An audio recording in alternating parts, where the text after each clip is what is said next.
don't further undermine the confidence of the American people by saying, my goodness, they can't get this implemented, the election must be invalid. That is not America that I signed up, that is not an America that anybody should sign up for. I have been trying to explain for nearly a year that the SAVE Act, whether it's the SAVE Act, the Save America Act, the new SAVE legislation that's being proposed in the House, SAVE goes to Hollywood, SAVE goes to Hawaii, whatever the sequels are, all of them are fundamentally flawed and impossible to implement by this election. Now let me explain why. In addition to actually having experience with legislating, ratifying, and implementing voter ID law in North Carolina, I also happen to be a partner at PricewaterhouseCoopers, and IBM Global Business Services. My entire career has been founded on implementation. When you look at implementation, you look at the complexity of what it takes to get anything done, even the most simple thing. The reason why businesses pay firms like Pricewaterhouse to do what we do is because details matter, planning matters, execution matters. Now let's talk about the SAVE Act, or the Save America Act, or whatever the heck they're calling the next thing that they're talking about putting in the reconciliation bill. Mr. President, states fit into two categories when it comes to how they administer elections. There are 41 states, I'm going to have to do this differently, I'll have to write this. There are 41 states, Mr. President, that administer at the county level. And I'm doing this to better explain it to my friend, the senior senator from Utah. 41 states at the county level. What does that mean? Well, in North Carolina, it means that we have 100 counties, and we have the state. We have 101 election entities that would have to implement whatever we put into law in North Carolina. If you multiply that by the 41 states that do it the same way, we have almost 4,000. Let's narrow it because somebody said, oh, you overestimate. We have over 3,000. It's actually somewhere around 3,600. 3,000 governmental entities that have to implement the letter of this law, okay? So we'll just go with 3,000. Keep it low. Now, we have 9 states that actually administer at the state, local, state, county, and municipal level. That actually adds about another 7,000 governmental entities that would have to implement the letter of this law, whatever the law is. All right? Mr. President, the election is going to be held on the second Tuesday of November, right? We're August, September, October, right? So we have fewer than, let's just call it 100 days before the election. You're telling me that whatever proposal is being considered in the House can come and get done in the House, which it hasn't done, come to the Senate, get ratified, come to the Senate, get passed, go to the president's desk. Let's say all that. Let's just say a miracle occurred. We did take it out of the crock pot, put it in the microwave. We get it done in 2 weeks, right? Okay, well, 2 weeks from now happens to be about the first week of August, so that would be August, September, October. 3 months to implement, 3 months after ratification, to implement complex voter ID policy that is generally administered at the state level in time for this election. Well, it can't be implemented on day one, right? South Dakota actually starts voting 46 days before the election. Number one, you got to go back and tell these 10,000 different entities, we don't know what the timing is. We got to implement this stuff. So your early voting, your absentee ballot voting, the people that requested ballots, the military members overseas that are actually getting teed up with the current laws, that's all off the books. And we're going to get you something new in 60 days. Folks, I've done implementation work. The math doesn't work. I have to believe that these people who are Ivy League educated, qualified to go to the Supreme Court, can do basic math. It can't be done. It can't be a serious effort. And if it is a serious effort, I would suggest that they engage somebody who's actually implemented it before, instead of assuming that they can, because they simply can't.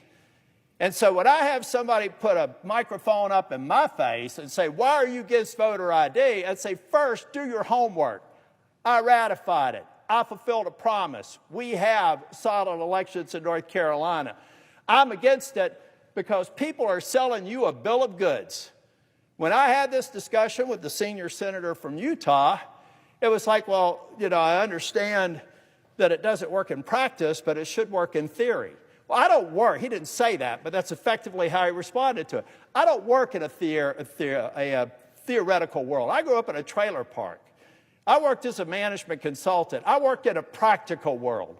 And in a practical world, I don't care how much you want voter ID done, the only thing you're going to have in this election is 72 members of the Senate who already have voter ID in their states. Did you know that? You'd think that we didn't have any. 36 of our states already have voter ID. You want to sit down there and talk about how you up the bar and you give people a year or two to get it implemented? Fine.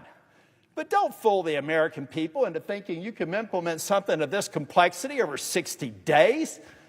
My God, it needed to happen 2 years ago. As a matter of fact, the senior senator from Utah's legislature has recently changed their policy, which I think they should have called for years ago, of mass mailing ballots to everybody, right? This should be fairly simple. You're only going from mass mailing ballots to saying, hey, you got to request them, right?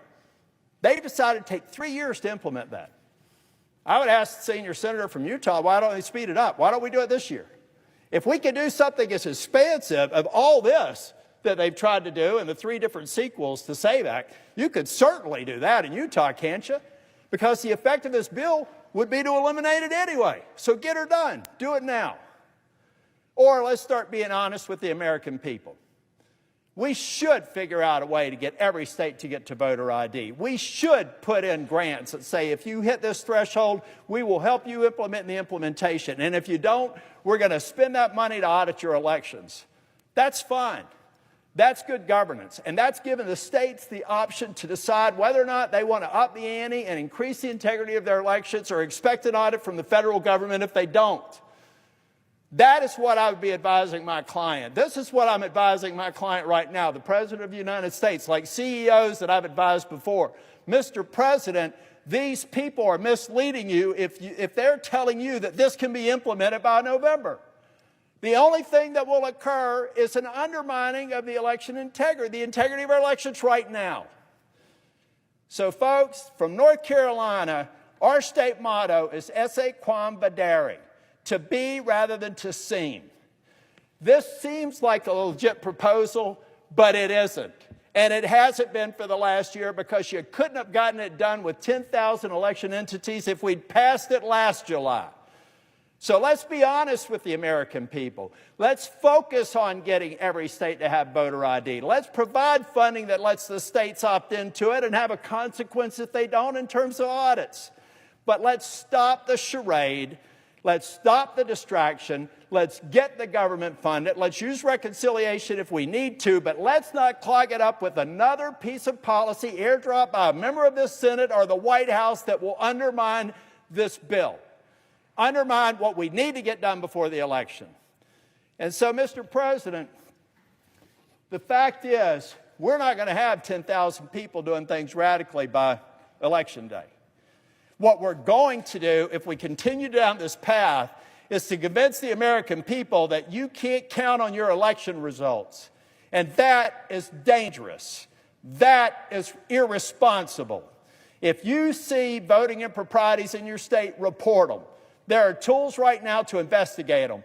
But don't further undermine the confidence of the American people by saying, my goodness, they can't get this implemented, the election must be invalid. That is not America that I signed up, that is not an America that anybody should sign up for. We got to do it right, and we've got to do the work. So, Mr. President, if I see a reconciliation bill come from the House with another failed attempt to confuse this election, I will use every device I have available to slow down the wheels of government until people cop a clue and do the math. Thank you, Mr. President. Let's pause here, because what just happened on that Senate floor is not what it looks like on the surface. And if you only watch the headlines, you'd miss the actual story completely. This was not a Democrat attacking a Republican bill. This was a Republican senator, someone who personally wrote and passed voter ID law in his own state, someone who spent his career at PricewaterhouseCoopers and IBM teaching corporations how to execute complicated projects without them falling apart, standing up and telling his own party, in front of the president's own name, that the numbers do not work. And here is the part that should stop you cold. He never once said voter ID was wrong. He said the opposite. He said he'd already done it. He said it works. What he said was impossible was the timeline. And when you actually sit with the number he laid out, you understand why. 10,000. Not 10. Not 10,000 voters. 10,000 separate government offices, county boards, state boards, municipal election commissions. Every single one of them would need to receive new instructions, retrain staff, reprint materials, reprogram systems, and execute a brand new law with zero mistakes, in a window that hasn't even started yet because the bill itself hasn't passed the House. And the clock isn't measured in months. It's measured in days, fewer than 100 of them. He walked the Senate through the math in real time, almost daring anyone to interrupt him. Pass it in the House, which hadn't happened. Pass it in the Senate. Sign it at the president's desk. Best case, optimistic, everything goes right. That leaves 3 months. 3 months to implement, at the state level, a policy area that traditionally takes years to get right. And somewhere in those 3 months, one state, South Dakota, will have already started collecting votes. 46 days before Election Day, before the ink on this law would even be dry. So what happens to the ballots already requested under the old rules? What happens to the military members overseas who are already in the pipeline under current law? According to this senator, the honest answer nobody wants to say out loud is, it gets thrown out, mid-process, and replaced with something brand new, built in weeks, by 10,000 separate offices that have never seen it before. He didn't stop there. He turned the argument back on his own colleagues with a line that's hard to forget. 72 senators in that chamber already come from states with voter ID. 36 states already have it. If this was truly about election integrity, the question isn't why doesn't every state have it. The question is why is this specific bill, on this specific timeline, right before this specific election, suddenly the emergency? And then came the warning, the one line that turns this from a policy disagreement into something much bigger. He said it plainly. If people are told a law like this can be rushed into place in 60 days, and then it inevitably fails, or breaks, or creates chaos at the polls, the lesson millions of Americans will take away isn't the implementation was rushed. The lesson they'll take away is the election can't be trusted. And once that idea takes root in a country, he said, it doesn't matter whether it's true. It becomes dangerous on its own. He offered an alternative, grants for states that adopt voter ID, audits for states that don't, a path that respects federalism instead of forcing a 10,000 office fire drill in under 100 days. Whether that's the right answer is something reasonable people can disagree on. But here's what you can unhear. A sitting United States senator from his own party stood up and told the President of the United States, on the record, that the people advising him are misleading him, that the math doesn't work, that doing this the wrong way, at the wrong speed, right before an election, won't protect the vote. It will hand every skeptic in the country a reason to say the whole system is rigged. And he closed with something that should sit with you long after this video ends. If this bill comes back one more time, in one more disguise, 3 months before an election, he said he will personally use every tool he has to slow the entire machinery of the United States government down until, in his own words, people cop a clue and do the math. The question this leaves hanging in the air is simple, and nobody in that chamber has answered it yet. If the math has been public this entire time, why does this keep coming back?